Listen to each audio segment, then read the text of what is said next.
안녕하십니까. 터놓고 말합시다의 아나운서 함윤호입니다. 유례없는 폭염과 폭우 등의 이상 기후가 우리 삶에 영향을 미치는 가운데 직접적인 피해를 주는 분야는 바로 농업이 아닐까 싶습니다. 지난달 폭염으로 틀력해 병에 죽인 벼멸구가 창궐에 귀여 또 폭우로 인한 수발화 피해로 최악의 수확기를 맞고 있습니다. 또 여기에 지난 9월 기준 쌀값도 25년 전보다 낮게 떨어지며 농심은 타들어가고 있죠. 쌀을 비롯한 농작물은 제값을 받아야 하고 기후변화에 대응할 수 있는 대책도 서서히 준비를 해야 되겠습니다. 자, 오늘 터놓고 말합시다는 벼멸구 피해, 쌀값 하락, 대책은 없나라는 주제로 함께하겠습니다. 병해충 피해와 대응책 살펴보고요. 또 쌀 가격 안정화를 위한 공공비축미 매입과 소비 촉진 등 제도 개선 방안도 살펴보겠습니다. 유튜브에서 터놓고 말합시다를 검색하시면 실시간 보기 다시 보기 가능합니다. 많은 의견도 올려주시길 바라겠습니다. 본격적인 토론에 들어가기 앞서 도민들은 이번 벼멸구 피해와 쌀값 하락에 대해 어떻게 생각하고 계신지 김세별 리포터의 도민 인서트로 함께 들어보시죠. 이번에 벼멸구로 황금벼가 막 다 쓰러지고요. 엄청 심각한 상황이던데 기후가 변했으니까 어떤 선제적인 대처나 긴급 방역에 대비를 많이 해야 될 것 같고요. 이게 농민분들이 잘못한 건 아니잖아요. 어떤 기후로 인한 자연재난 같은 거니까 피해에 대한 적절한 보상도 필요하고 기후 위기에 맞는 농업 분야 전체에 대책이 좀 많이 생겨야 되지 않을까. 매번 쌀 수확철만 되면 농민들은 가격 하락에 논을 갈아엎고 그러잖아요. 저도 속상한데 농민들은 더 힘들지 않을까. 그동안 생산비는 엄청 올랐는데 쌀값은 20년 전보다 더 떨어졌다고 하니까 이게 말이 안 되는 것 같고, 쌀이 우리나라 주식이고 식량 안보잖아요. 농민들이 농사를 이어나갈 수 있도록 힘을 주는 대책을 세워야 하지 않나. 묵은 쌀이 남아 돌고 또 햅쌀이 나오면 당연히 가격이 떨어질 수밖에 없는 그런 문제가 매번 반복이 되고 있는데, 그렇다면 정부가 할 일은 재고를 처리하고 수량을 또 정확히 예측을 해서 쌀 소비나 수출, 가공식품을 만들어서 어떻게든 이거 시장을 안정화시키도록 노력을 해야 될 텐데 왜 이렇게 방치하고 있는 것 같은지 모르겠고요. 농민들도 쌀 대신 이제 다른 작물을 심는다든가 해서 과잉 생산을 막을 수 있게 적극 참여하는 등의 노력이 필요할 것 같고요. 국민들도 하루에 한 공기도 밥을 안 먹는다고 하던데 우리 쌀을 더 사랑해줬으면 합니다. 네, 벼멸구 피해와 쌀값 하락에 대한 도민들의 목소리 들으셨습니다. 오늘 세 분 모시고 말씀 나눠보도록 하겠습니다. 먼저 전국농민의 전북도연맹 정충식 사무처장님 어서 오십시오. 네, 반갑습니다. 예, 전북특별자치도 농생명축산산업국의 최재윤 국장님 어서 오십시오. 네, 안녕하세요.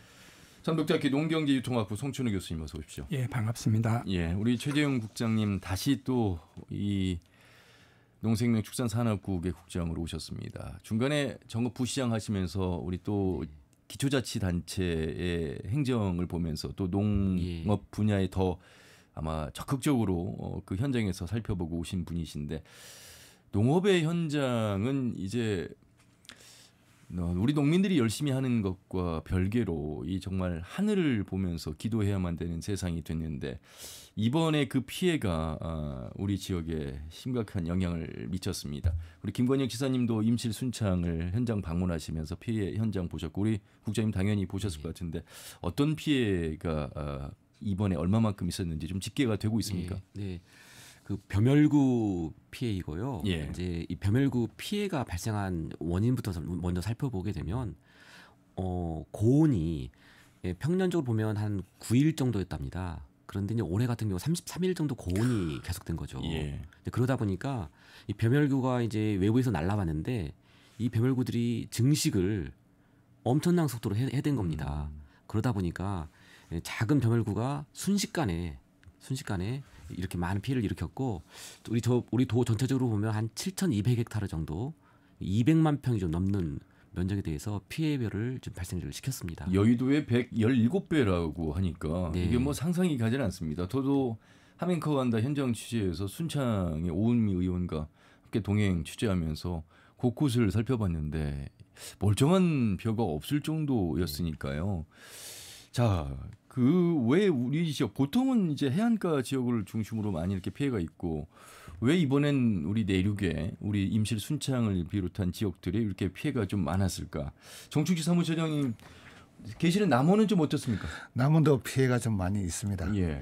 전반적으로 봤을 때는 이제 전라남도하고 인접한 지역이 1차적으로 많이 피해를 입었다고 봅니다. 고창, 그다음에 남원, 순창, 장수, 진안 이렇게까지 이게 전반적으로 약간 띠를 이루면서 실제적으로 이제 전남 같은 경우 우리보다 훨씬 더 많은 피해를 입었지 않습니까? 예, 예. 이번에는 이제 벼멸구가 중국 그 동남쪽에서 이제 기류를 타고 올라오는데 예.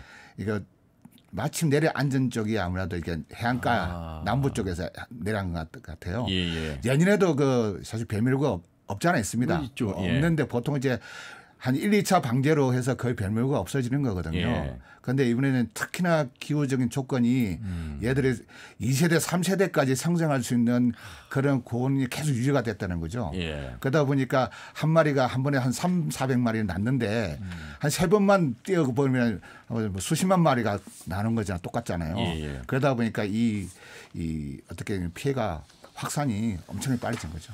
그 보통 교수님 우리 농민들이 참 이게 현명하신 것 중에 하나가 24절기를 보면서 이 농사를 짓잖아요. 15일 주기로.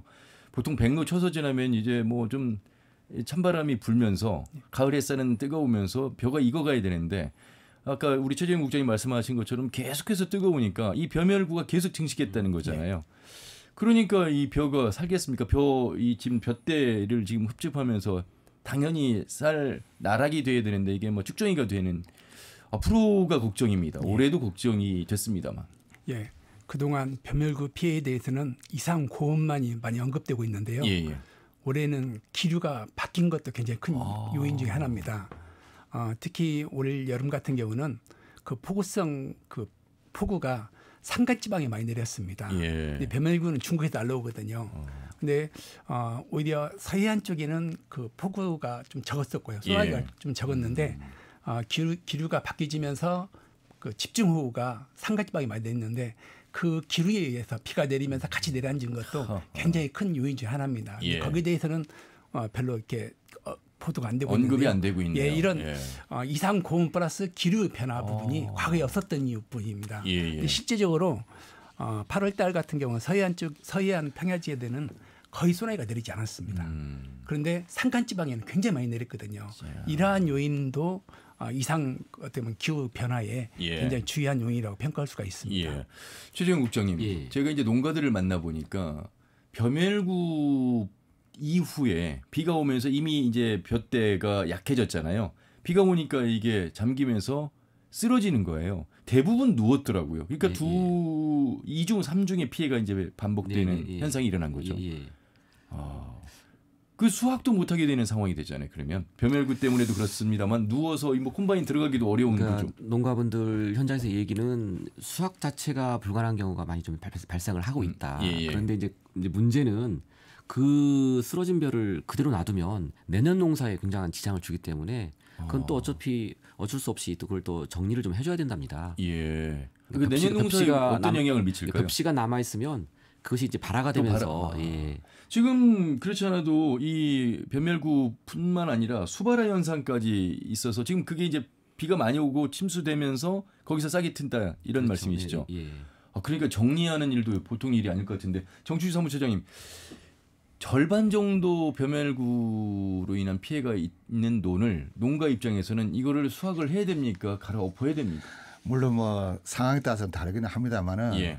저희가 보기에는 보통 한 7~80% 정도 만약에 벼멸구 피해를 입었다면 오히려 비용적으로 봐면 하지 않는 것이 더 나을 수도 있다는 생각을 합니다. 그러니까 수확을 하지 않는 것이.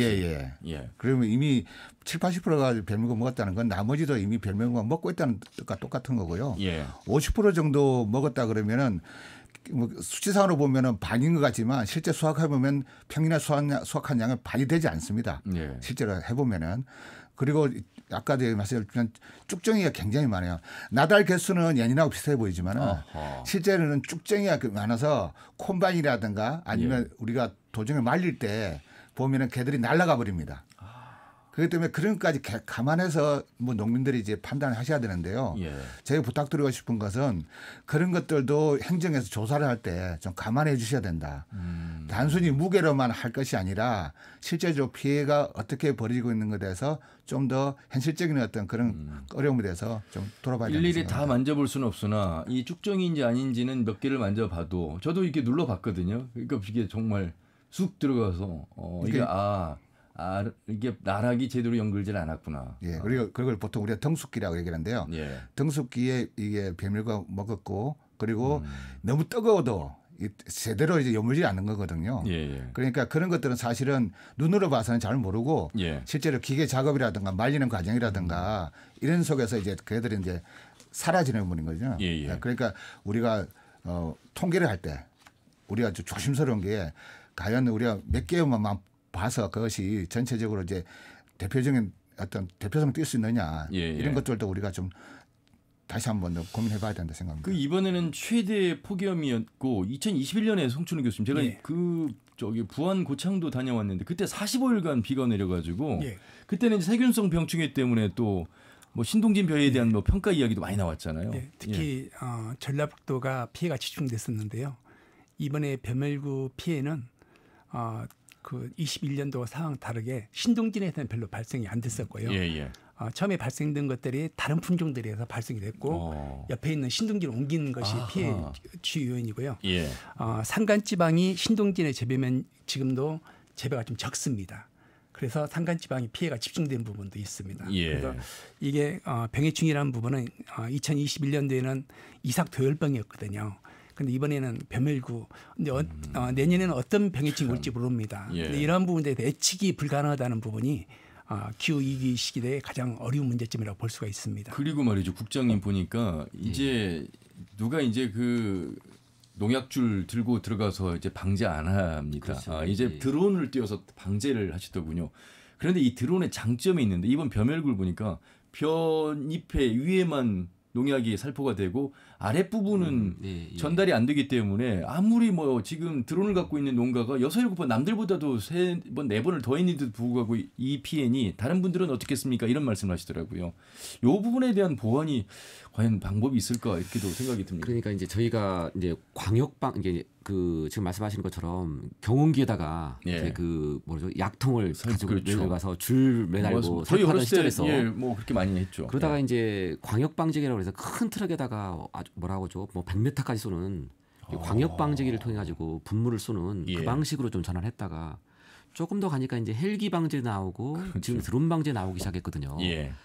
그런데 이제 최근에 이제 벼멸구 같은 경우는 가장 지금 마지막 지금 쓰고 있는 드론 방제로는 이 벼멸구를 박멸하기가 대단히 어렵다. 아까 말씀하신 대로 이제 위에서 살며시 이게 뿌리고 가기 때문에 그 잎사귀 때문에 벼 밑둥을 이제 그 약으로 좀 이렇게 뿌려줘야 되는데 그러지 못한다. 그래서 오히려 어떤 경우는 이런 경우는 광역 방제기가 큰 뭐라고 하죠 그 분무기로 훅 뿌려주는 것이 오히려 낫다. 이렇게 좀 현장에서는 얘기하고 있습니다. 어떻게 생각하세요? 그 맞습니다. 사실은 이제 힘들지만은 우리가 이제 옛날 같이 실제로 사람이 들어가서 하는 것은 더 효과적일 수도 있겠죠. 그런데 지금 현실적으로 아시다시피 농민들이 이제 70대, 80대가 주축입니다. 그분들을 보고 그 줄 메고 하라는 거면 현실적으로 힘들고요. 혼자서도 불가능해요. 그렇죠. 또 잡아주는 사람도 돼요. 필요하게 하고 여러 가지 어떤 현실적으로 어려운 점이 많이 있습니다. 그래서 적절하게 타이밍이 중요한 것 같아요. 이제는. 그러니까 만약에 예찰 여부를 많이 하잖아요. 어떤 뭐 병충해가 생긴다 그러면은 그래서 그것에 대한 즉각적인 대응. 그러니까 초반에 많이 빨리 좀 이것에 대해서 좀 적극적으로 했었으면은 효과를 좀 더 그때는 좀 보지 않았을까 하는 생각이 듭니다. 그동안 산간지방에 벼멸구가 거의 발생이 안 됐었거든요. 발생돼서 굉장히 적은 양이었습니다. 그래서 예찰 부분이 굉장히 중요한데 올해는 어떻게 보면 예찰 부분에 더 실패한 측면도 있습니다. 초기에 방제를 했었으면 피해를 굉장히 많이 줄일 수 있었던 측면도 있습니다. 그렇군요. 중요하군요. 그렇다고 계속해서 방제할 수도 없습니다. 이 잔류농약이라고 하는 것이 있어서 저희가 이제 PLS라고 얘기하는데 농산물 잔류농약을 이제 검사를 합니다. 근데 그 기준치가 있는데 우리가 보통 그 기준치 이하를 하기 위해서는 최소한 수확기 아무리 늦어도 보름 이전에는 약을 치면 안 됩니다. 어떤 상황이 생기더라도. 만약에 그 농산물에 잔류농약이 생기면요. 본인의 어떤 농산물뿐만 아니라 이것을 대규모로 그것을 도정한다든가 말리는 과정 속에서 다른 집에 다른 가구의 농산물과 같이 섞을 수밖에 없거든요. 그런 게 됐을 때 만약에 잔류농약이 발견됐을 때 차후에 그러면 그 보관하는 큰 통이 우리가 사일러라고 하는 그런 통도 몇 톤 되겠는데요? 몇 톤이 아니라 수백 톤 될 수도 있죠.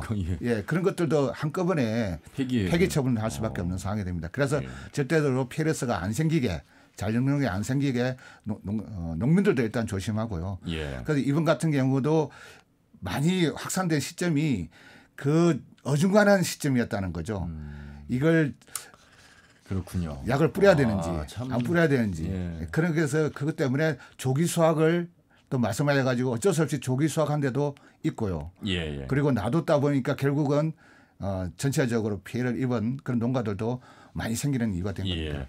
도에서도 최재형 국장님 지금 예비비 5억 편성해서 방제하기도 하고 했습니다만 참 예. 이게 한계가 있었나 봅니다. 그러니까 이제 추석이 끝나고 바로 그 월요일부터가 이제 긴급 방제 일주일 동안 기간이었고요. 예. 앞서 말씀하신 대로 이 농약의 어떤 사용 기준이 있습니다. 그래서 약재별로 좀 다르긴 하나 통상적으로 15일 이후에 수확이 가능한 거에 대해만 제한적으로 뿌리게끔 되어 있습니다. 그래서 그런 원칙들을 좀 지켜가면서 뿌려줘야 맞고요.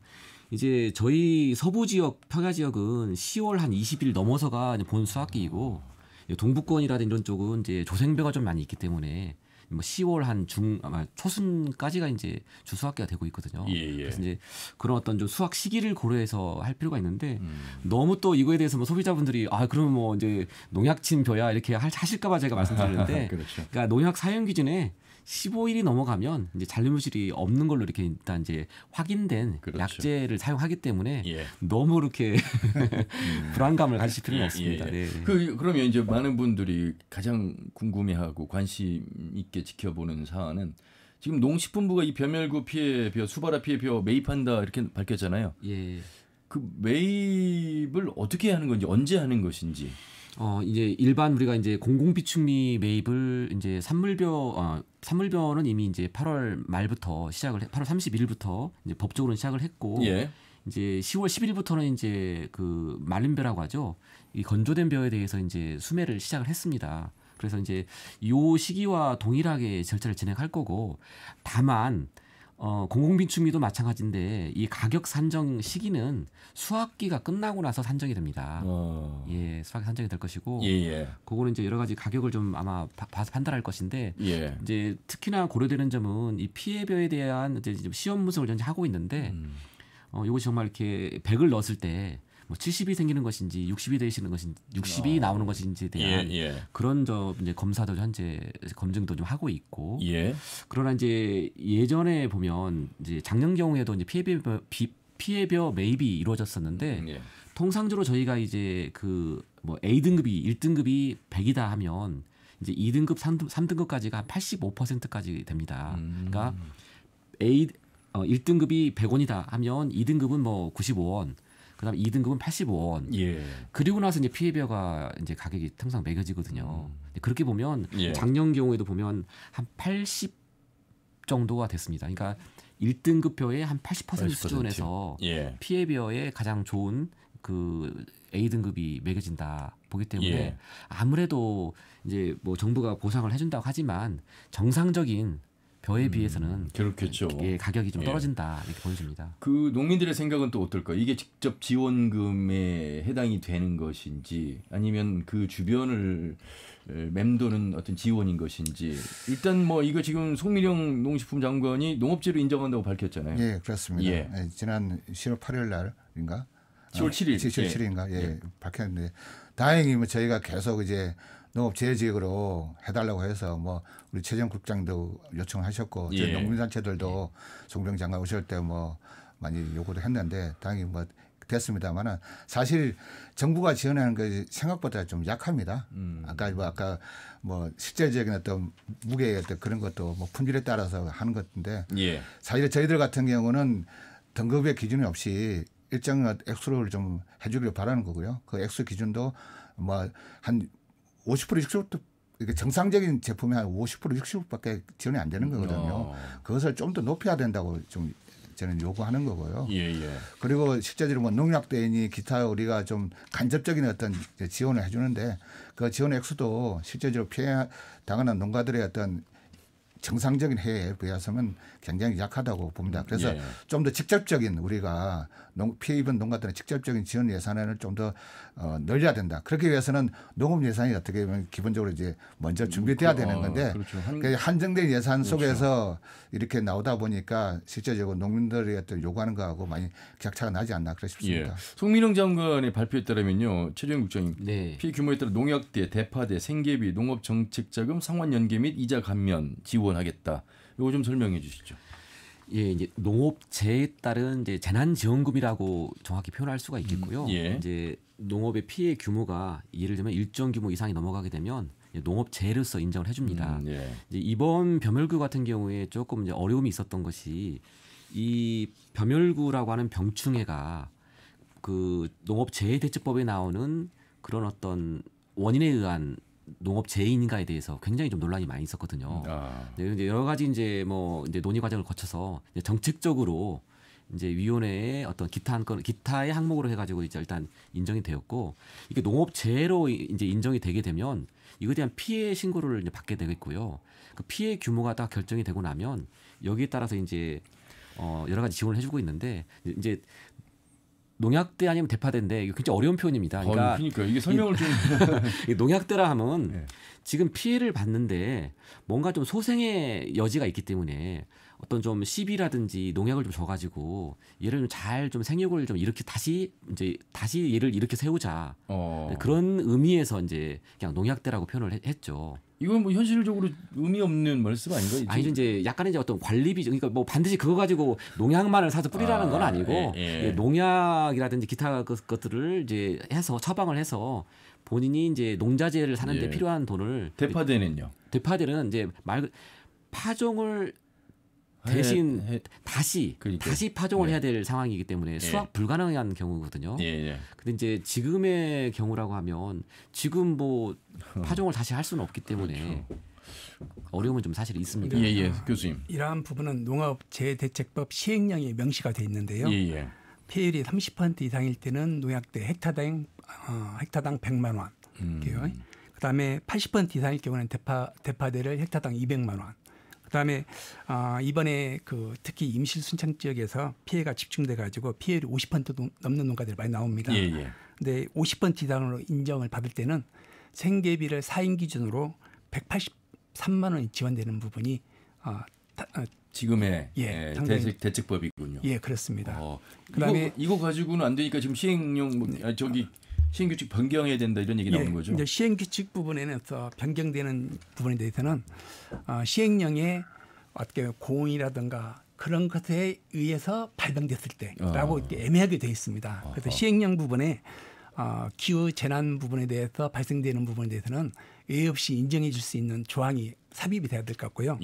특히 이번에 농업재해로 인정이 늦어진 부분 중에 가장 큰 요인은 심의위원회를 이렇게 구성하게 되어 있습니다. 근데 심의위원회가 예자면 기획재정부, 과학통신, 기술부, 국방부, 행안부 전 부처가 다 망라되어 있습니다. 여기에서 상급 공무원을 한 명씩 파견하게 되어 있거든요. 그래서 병해충 같은 경우는 시급성을 요하는 부분이기 때문에 병해충 같은 기온 재난 위기 상황에는 이러한 부분을 상시적으로 운영할 수 있게끔 하고요. 왜냐하면 농식품부하고 기상청, 그다음에 그 농업재해범을 주관하는 농협 같은데 이런 어떻게 보면 농업에 관련 부서만 참여할 수 있게끔 그리고 상시 운영하는 그런 식으로 그 규정이 바뀌어야 된다는 부분이 가장 큰 왜냐하면 농사 언제 심고 언제 수확하는지가 다 결정이 돼 있잖아요. 그러면 그 관련돼서 피해가 또 해마다 발생하고 있기 때문에 그 위원회가 대기를 하고 있어야 되는 거죠. 그렇죠. 그런데 그 말씀을 하시는 거예요.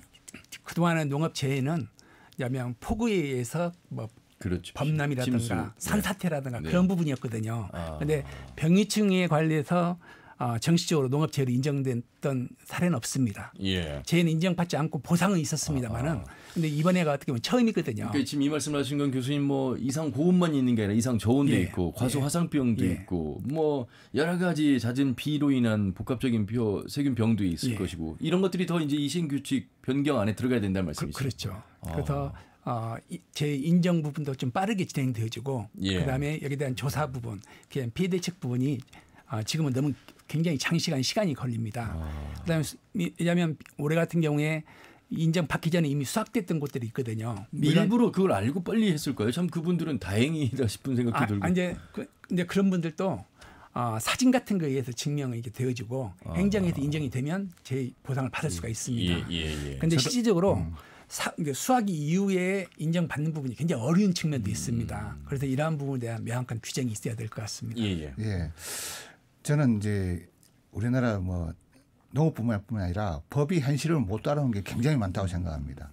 이런 이게 아까 했지만 이 병충해가 농업재해냐 아니냐까지 따지는 것도 쉽게 말해서 시간이 걸린다고 그랬잖아요. 그러니까 지금 농업재해라는 것이 이제는 기후재해가 재난이 굉장히 늘어나기 때문에 개념이 다시 정립돼야 된다 생각해요. 아까 뭐 우리 아나운서도 말씀하셨지만은 거기 뭐 각종 병충해 냉해에 대하셨잖아요. 일단 우리가 기후가 이제 극한으로 가지 않습니까? 예. 더워도 보통 더운 게 아니라 극하게 되고 폭염 생기고 폭우가 생기고 태풍도 초강력 태풍이 생기고 그러니까요. 냉해도 뭐 5월 달까지 냉해가 생기고 막 이렇게 인간이 제어할 수 없는 어떤 다양한 것들은 다 재해로 들어가야 된다 생각해요. 병해충도 마찬가지고 바이러스도 마찬가지입니다. 농민이라든가 인간들이 제어할 수 없는 것들이잖아요. 그런 것들은. 그래서 그런 것에 대해서 이제 재정비가 돼야 되는 거죠. 법적으로도 재정비가 돼야 되고요. 대처 방안도 재정비가 돼야 된다. 지금까지 계속 이렇게 소였고 양강 고치듯이 이렇게 놔두는 그런 시스템, 법을 그대로 놔두고 조례를 그대로 놔두고 대처 그때그때 대처하는 식으로 하는 것은 한계도 있고 그 적절성도 못 미친다는 거죠. 예. 국장님, 네. 글쎄요, 이 하늘의 기후를 예측할 수 있을까? 그럼에도 불구하고 어떻게 더 방제를 할 것인가, 대책을 세울 것인가, 예찰을 할 것인가 이런 부분들을 말씀하시는데 행정에서는 어떤 고민을 좀 하고 계실까요?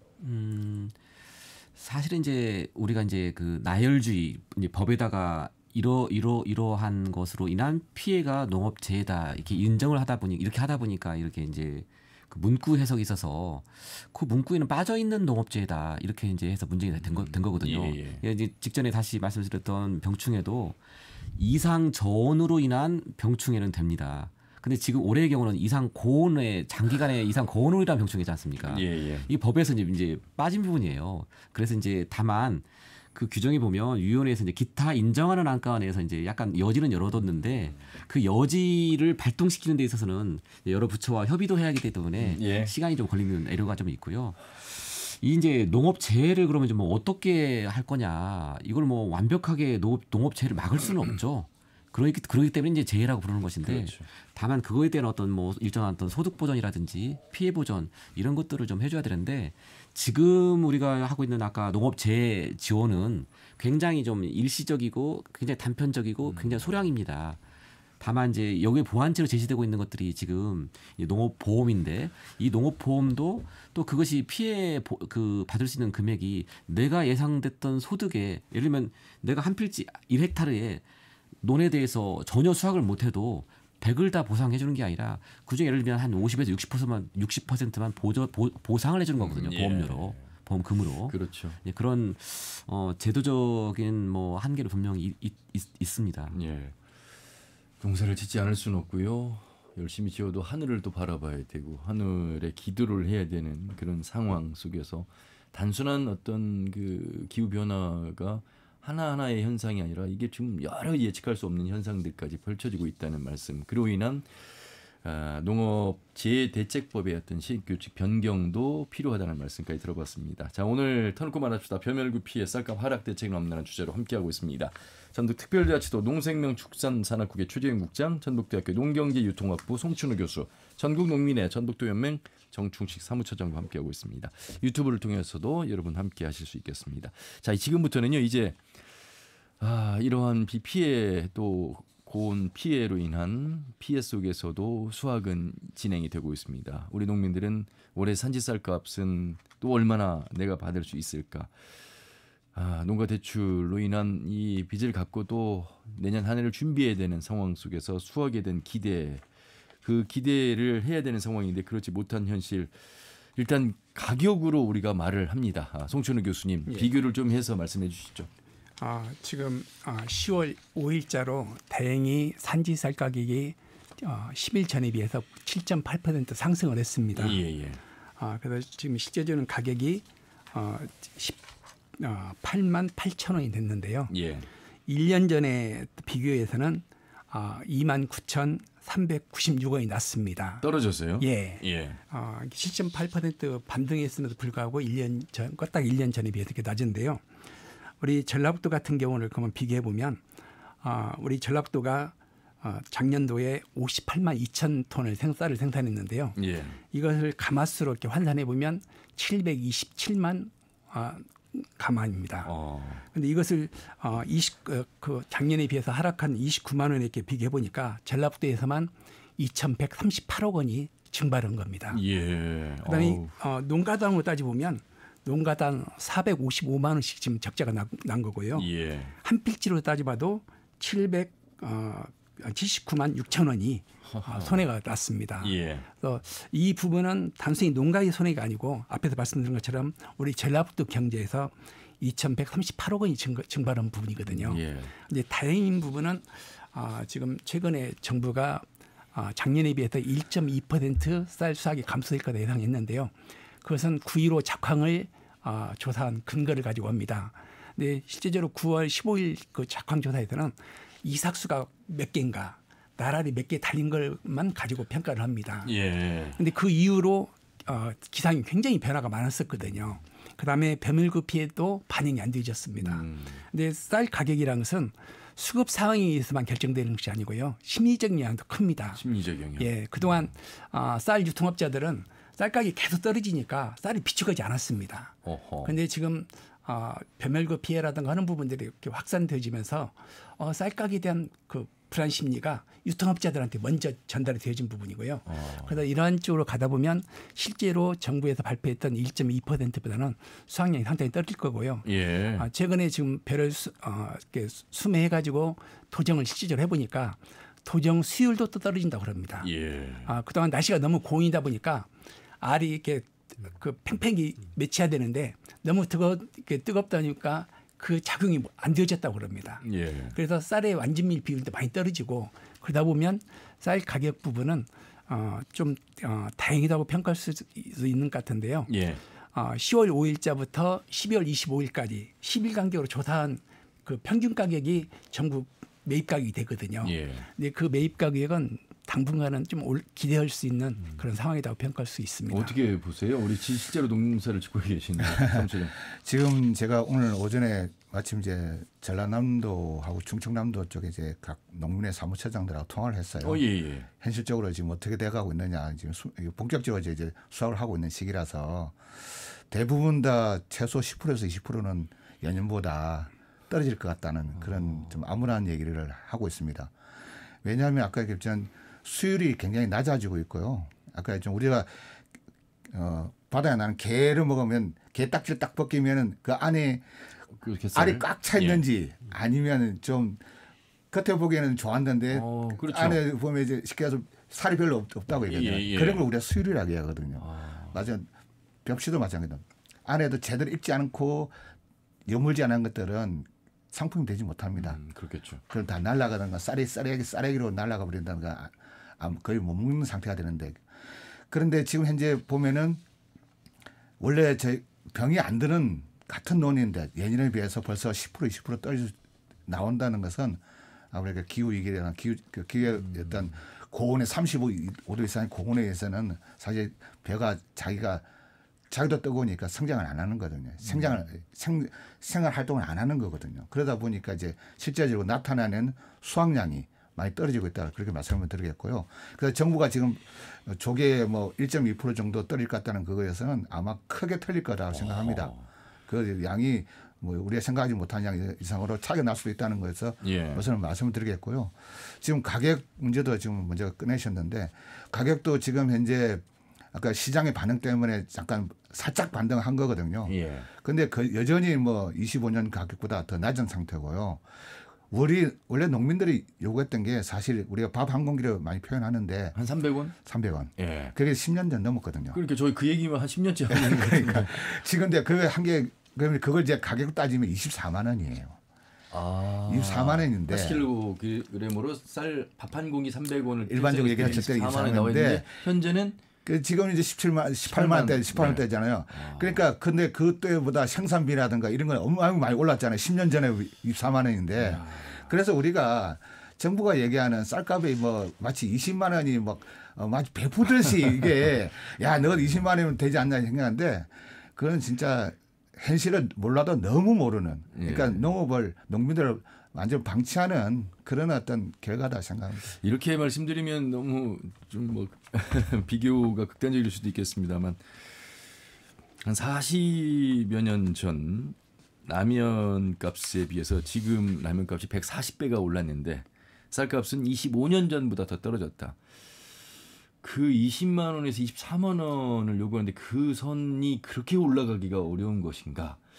이게 정말 어려운 것이어서 그런 것인지 뭐 알 수가 없습니다. 예, 이 소비자들은 그냥 사 먹는 가격만 생각하니까 실제 농민들이 요구하는 그 적정선이라고 하는 24만 원이 왜 이렇게 힘들 것인가? 국장님, 어쨌든 정부도 고민하고 도에서도 그래서 뭐 또 자체적으로 또 올해 공공비축미 매입하는데 양도 늘리고 뭐 여러 노력들을 하시고 계시죠. 예, 뭐 공공비축미는 도에서 결정하는 건 아니고 이제 정부가 매입량을 결정하게 되면 여러 가지 어떤 정책적인 어떤 그 판단 지표에 따라 가지고 이제 평가를 해가지고 이제 선정을 물량을 선정을 해주는데 올해 같은 경우에 이제 가장 작년에 비해서도 굉장히 좀 늘어난 작년에 우리 전체 지역 면적의 뭐 한 16%였다면 올해 뭐 18%까지 갔으니까 상당히 많이 늘어난 겁니다. 대략 양으로 따지니까 99,600여 톤 뭐 이 정도가 맞습니다. 예. 자 그러면 지금 정부가 내놓는 걸 보면 지금 뭐 햅쌀 관련해서 10만 톤 가축 사료 쓴다고 해서 많은 국민들이 야 쌀을 이제 사료로 쓰는 세상이 됐구나. 어쩔 수 없이 그럴 수밖에 없었던 것인가. 뭐 많은 분들이 해석을 나름대로 하시던데 이건 어떻게 봐야 됩니까? 예, 정확한 팩트는 이제 정부가 이제 그 10만 톤에 대해서는 이제 조기에 이걸 좀 시장에서 뭐 격리하기 위해서 이제 쓰겠다는 이렇게 처리하겠다는 것이고 처리 방식은 당초에는 이제 사료용으로만 표기가 됐었는데 지금의 방침은 이제 주정용으로 70% 이제 사료용으로 30% 이렇게 좀 방침이 좀 결정이 좀 됐습니다.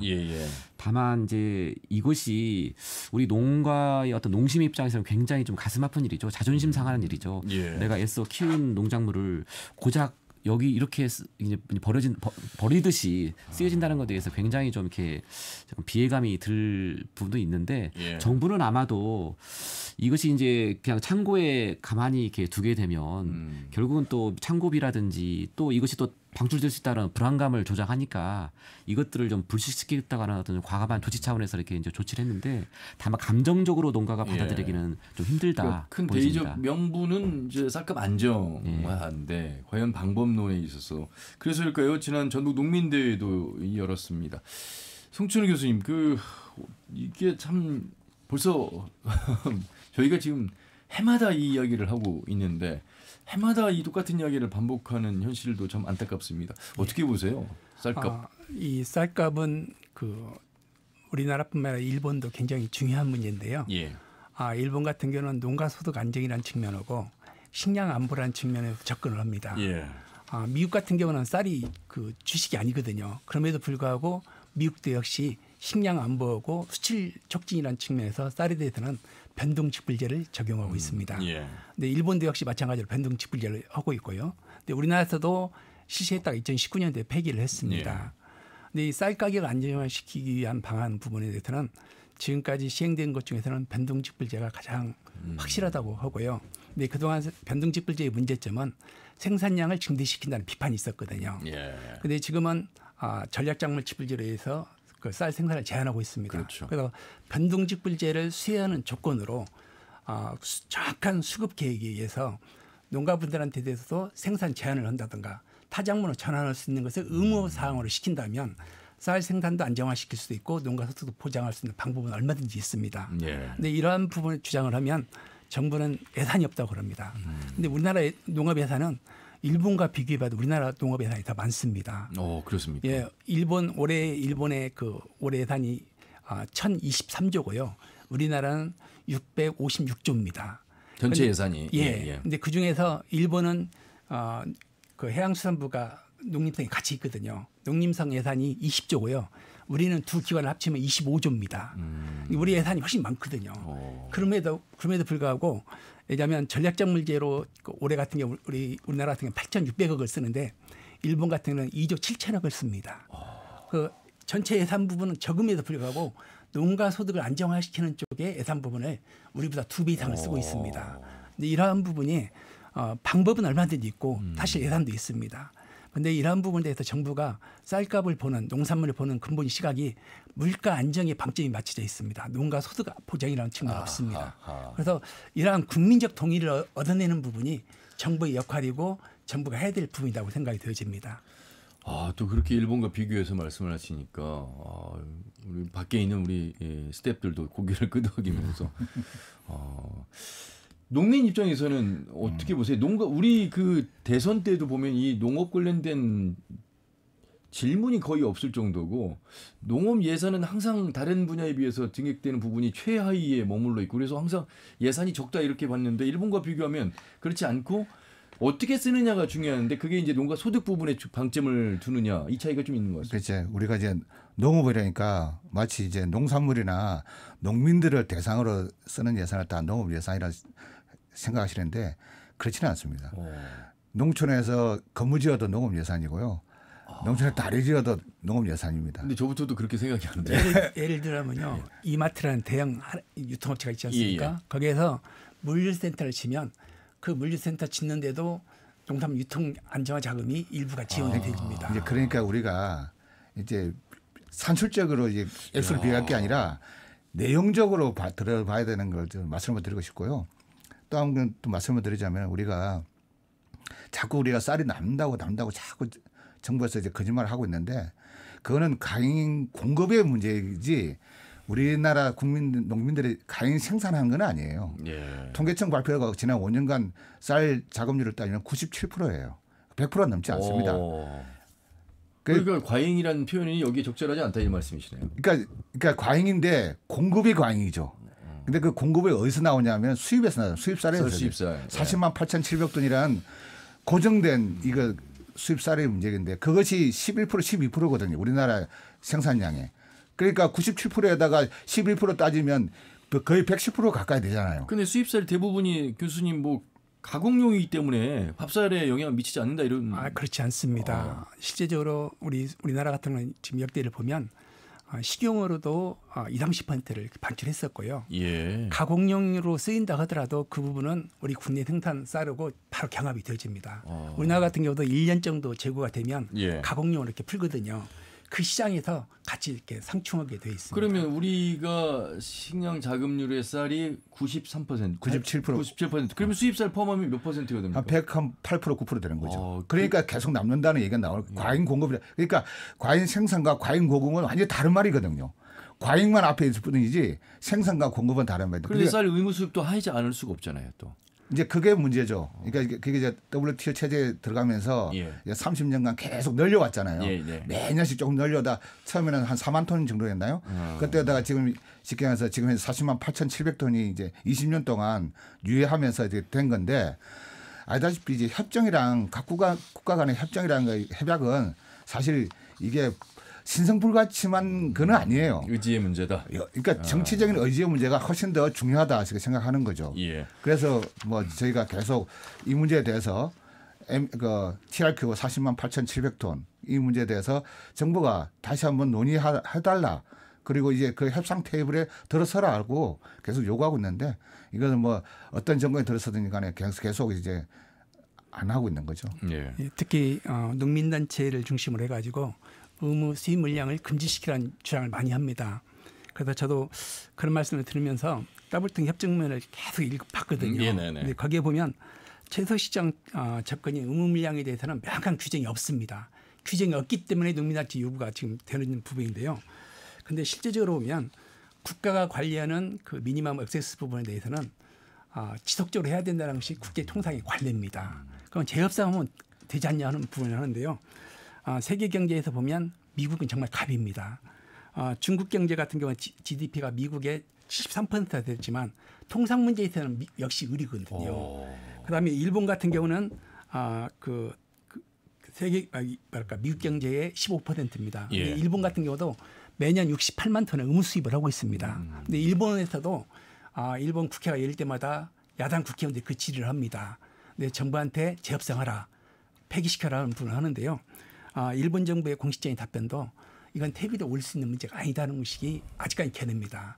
그래서 이 부분은 우리나라만 한 것이 아니라 이렇게 의무 수입을 물량을 쥐고 있는 다른 나라들과 같은 외교적인 문제가 같이 겹쳐져 있고요. 예. 일본 같은 경우는 수입 물량의 약 67%를 사료용하고 해외 원조용으로 이렇게 쓰고 있습니다.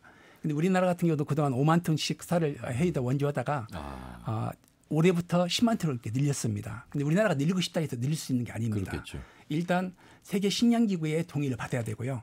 쌀 수출국들의 동의를 받아야 됩니다. 왜냐하면 우리가 원조를 해주면 수출국들의 그만 그렇죠. 줄어들거든요. 예.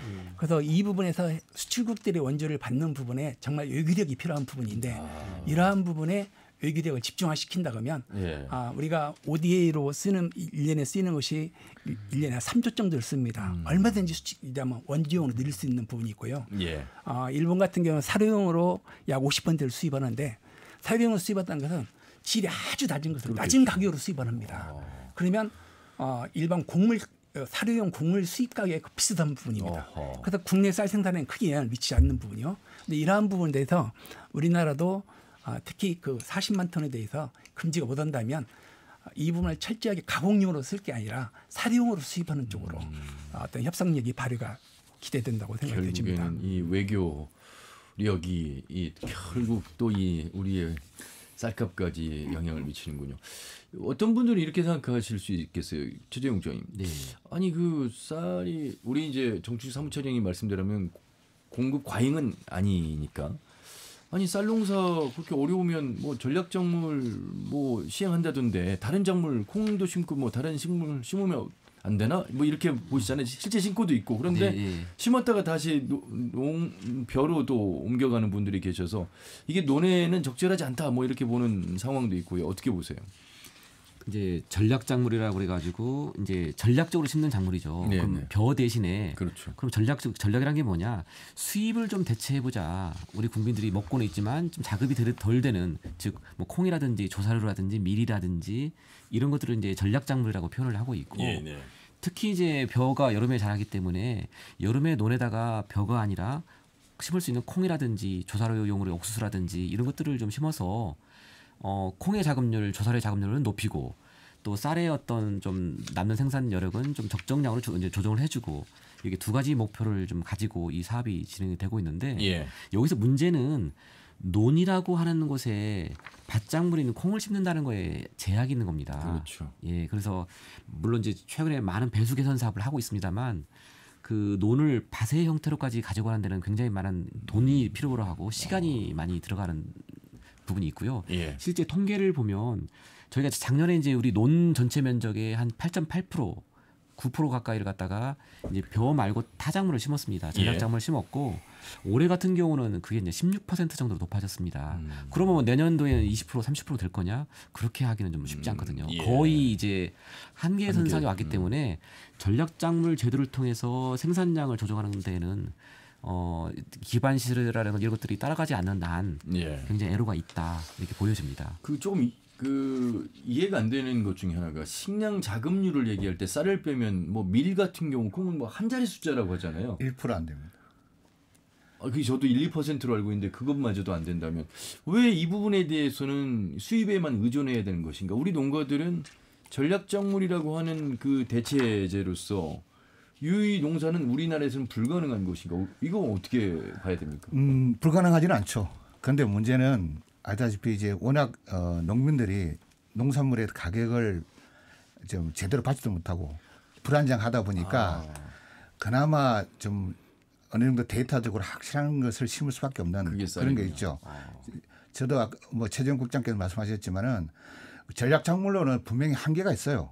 결국은 밭작물을 논에 심으라는 것 자체가 사실은 말이 안 되는 거잖아요. 네.